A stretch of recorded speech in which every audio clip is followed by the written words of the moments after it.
Dictation अभ्यास के लिए हमारे चैनल को सब्सक्राइब करें। चलिए शुरू करते हैं। गति लेखन संख्या 25 GD बेस्ड रेडी स्टार्ट। अध्यक्ष जी, आज़ादी की 50वीं वर्षगांठ के अवसर पर विशेष रूप से बुलाए गए संसद के अधिवेशन में पिछले 2 दिनों से विभिन्न मुद्दों पर चर्चा चल रही है। पूर्णविराम।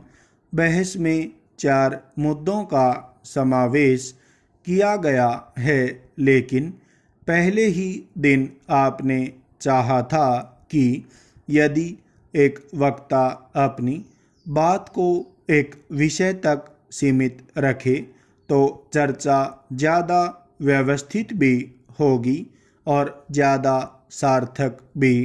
पूर्णविराम। मैं आपके इस निर्देश का पालन करते हुए अपनी बात को केवल मानव विकास यानी डेवलपमेंट के पहलू तक सीमित रखना चाहूँगी। पूर्णविराम। अध्यक्ष जी, यह सत्र आत्म चिंतन के लिए बुलाया गया है।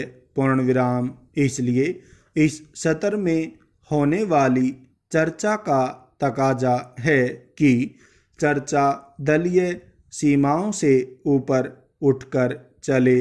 पूर्णविराम। समाज में आए दोषों को हम साझे दोषों के रूप में स्वीकार करें। पूर्णविराम। एक साथ बैठकर उन दोषों को दूर करने के उपाय सोचें और साझे रूप से उन्हें दूर करने में जुट जाएं। पूर्णविराम। मुझे नहीं लगता कि इस चर्चा के दौरान सत्र में कोई तेजी लाने की आवश्यकता पड़ेगी। पूर्णविराम। अध्यक्ष जी, मैं कोशिश करूंगी कि समय की मर्यादा के भीतर ही अपनी बात पूरी कर सकूं। पूर्णविराम। मानव संसाधन का जहां तक ताल्लुक है, किसी भी देश का मानव संसाधन उसकी अपार दौलत होता है। पूर्णविराम। यहाँ तक कि प्रकृति के द्वारा दिए गए अन्य संसाधन जैसे जल, खनिज, भूमि, इनका इस्तेमाल भी देश अपने मानव संसाधन के बल पर करते हैं, मगर हमने अपने मानव संसाधन को हमेशा एक भार के रूप में देखा है। पूर्णविराम। अपनी बढ़ती हुई जनसंख्या को अपनी तमाम समस्याओं की प्रमुख जड़ माना है। पूर्णविराम। यह ठीक भी है।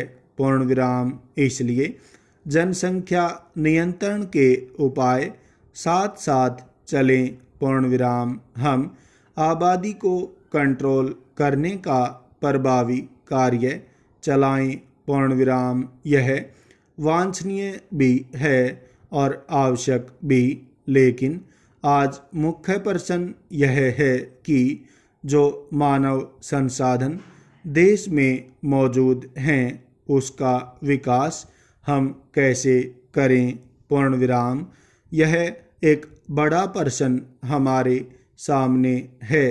पूर्णविराम। मुझे लगता है कि भारत जो 96 करोड़ लोगों का देश है, यानी 96 करोड़ दिमागों का मालिक है, उससे ज़्यादा हाथों और पैरों का धनी यदि इस अपार संसाधन को शिक्षित, स्वस्थ, चरित्रवान और अनुशासित बनाकर हमें राष्ट्र निर्माण के कार्य में लगा दे तो यह बोझ पूंजी में बदल सकता है और यह भार देश की अपार संपत्ति की शक्ल ले सकता है। पूर्णविराम। इसलिए मैं आपसे कहना चाहती हूँ कि यह कार्य कठिन लगता है। पूर्ण विराम।